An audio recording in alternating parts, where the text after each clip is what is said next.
Listen, my friends, I've been crafting for over 14 years. In today's video, I'm going to pull out 7 of my favorite hidden secrets about crafting that I think you don't know about yet. Are you guys ready? These are going to blow you away, so let me share with you all the fun. All right, hack number 1, shout out to Robin Carden of My Pink Stamper. Courtney and I learned this in 2010, and this is called the cheater method for when you're making cards. This is the easiest bow that you can put on any card. It is super fun, all right? You'll want to take your card base, you want to get just a little bit extra ribbon, and I like to take my ATG gun, my adhesive runner. You could even use masking tape, y'all, literally masking tape.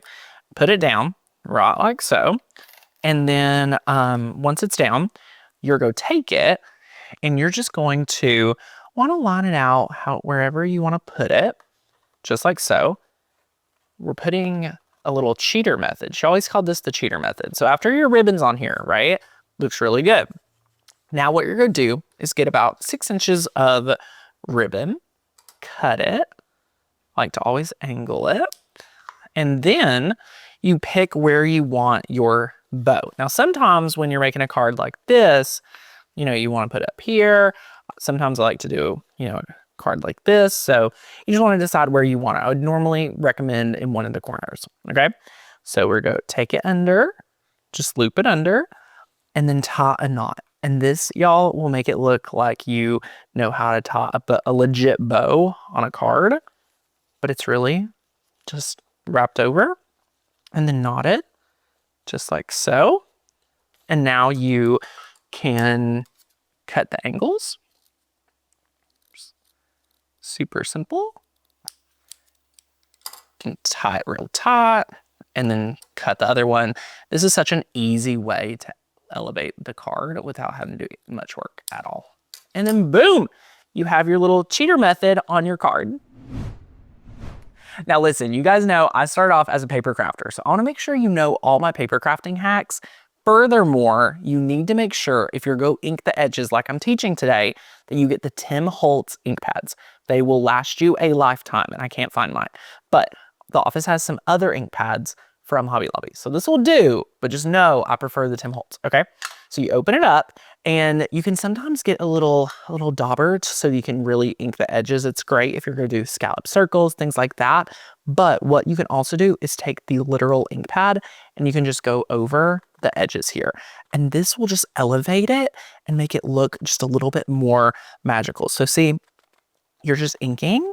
And a lot of us that aren't traditional paper crafters would never think about this, because to find all of these hacks, you have to like really go all in on paper crafting. And I know a lot of the people here are kind of newbies to paper crafting, but look, it just looks so good when you do just a little inking around the edges. I mean, it totally elevates it. And then you can add your bow back from the other hack. Boom, you have now inked your edges of your card, which has been fantastic. Okay, I know you want to be able to elevate your Cricut game, am I right? Well, you've got to be sure to use the registration marks when you're using multi-layer vinyl. So I went ahead and picked up these 3 different colors here. So you can see the dark pink, the purple, and the little peachy color. So we've got our boxes up here. But look what happens. We've got 3 more layers. The registration box is magical. The way to make this appropriate is you have to get enough little boxes for all the colors of your layer, all right? And then before you ungroup it and move it around, you have to place them all together, and then you attach just based on the color. So for example, you attach your square to the peach color, then your square to the purple color, right? And then they all will have its own layer, and it'll look something like this. So notice it doesn't let Cricut automatically resize it to save vinyl. Technically, this process, you do waste some vinyl, but it's totally fine because it's saving you so much headache. So that's why you must attach the square to the layer, right? So that it doesn't just recompress it to cut really small. So this is what it should look like. And you just want to place them. You have to have enough squares for as many color layers, right? Number 1. Number 2, you have to color sync these squares to all your colors. And lastly, you attach. It should look like this. All right. That's half the battle, more so in design space. A lot of people get tripped up, rinse and repeating this to pick them up, all right? So all we do, we've already done 3. We can varnish, we can grab a tool or anything like that. We peel off the backing, like so. We come over to another layer, and all I have to worry about is lining up my squares. I line it up. I don't even have to think really. And then just like so, we just keep focusing only on the squares. We never have to worry about anything else. And you can just burnish it all down.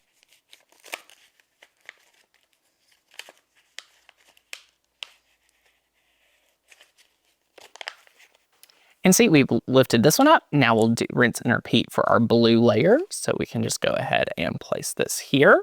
You know that your square will always be in the top left corner. So again, you just focus on the square lining up. And I just promise you guys that this is how the file looks. It's not me not lining it up. This is how the file looks. So you'll burnish, peel it back. Beautiful.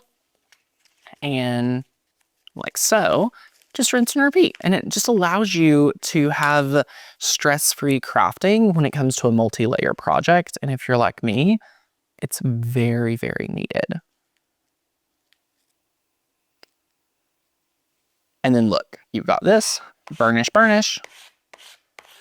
And now you've been able to pick up all of your layers.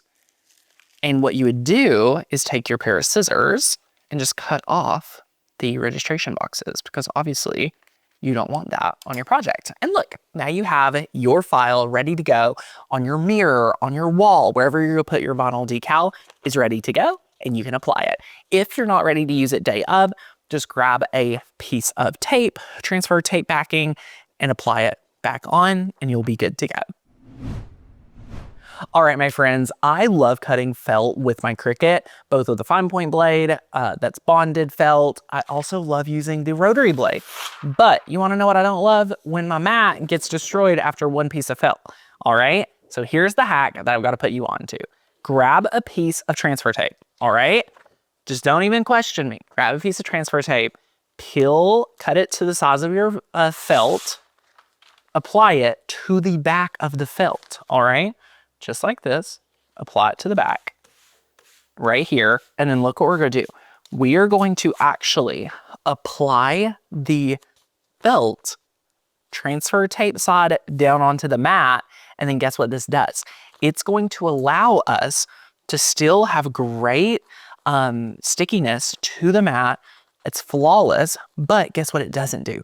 It doesn't make it where we have to clean our mat right away and damage it, because I know you're like me, time is money. I want to be spending time crafting, not cleaning Cricut mats. So look, I just trimmed some excess off. I'm laying it down right here. Boom. What I also like to do is sometimes like burnish it down just to make sure it's down really well. And then after you burnish, just make sure everything's down, you now will be able to cut it out. And then guess what? When you're done, you just peel it up and boom, no damage whatsoever done to your Cricut mat. It's one of my favorite hacks for working with felt. And if you work with felt a lot, you'll run through your Cricut mats, and we don't want to let that happen. So be sure to try this your next felt project. How many of you love to make these custom doormats? If you're anything like me, you want to get the great results the first time around. Now, one of my favorite ways to do this is with freezer paper and heating it up with the freezer paper liner and the Easy Press. But did you know there's another way where you can use up all of this vinyl and all the random colors you have? Yes, all you do, cut your stencil out like you normally would. But what I want you to do is I want you to apply it down. Now I'm just gonna do this to kind of show you a demo because I have this lovely doormat I've already made, but I wanna demo it on here. So you peel up your stencil. You may need transfer tape if you have a really complex design. This is just a star. So you would apply it down onto the mat. And then here's what I want you to do. I want you to burnish it down, all right? Make sure it's stuck. And then from here, guess what we're gonna do?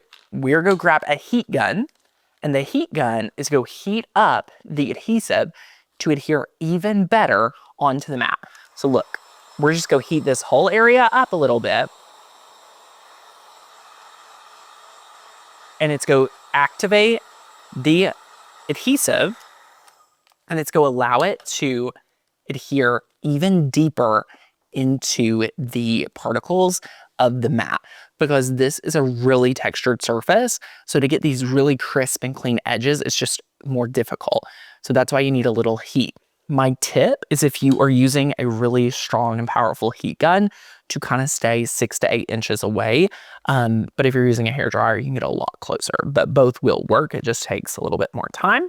And now that it's adhered down super well, what you can do is come in with your traditional paint and do your dabbing motions with a foam brush, with a paint brush, and you'll notice that your edges and your lines are super, super crispier compared to if you used no heat to warm it up. All right, my friends, if you are ever trying to apply vinyl to a round surface, like a mug, like a ornament, you need to know this hack. You've got to cut slits in the transfer tape, all right? It will help it apply so much better. So I just come in here and cut these slits just like so. And what will happen is, after you go around the entire design, and notice if it's like if there's space, I go as close as I can with the slits so that it can apply the best possible, okay? Just like so. Love it. Now, what we're going to do is come over to the back and we're going to peel it up.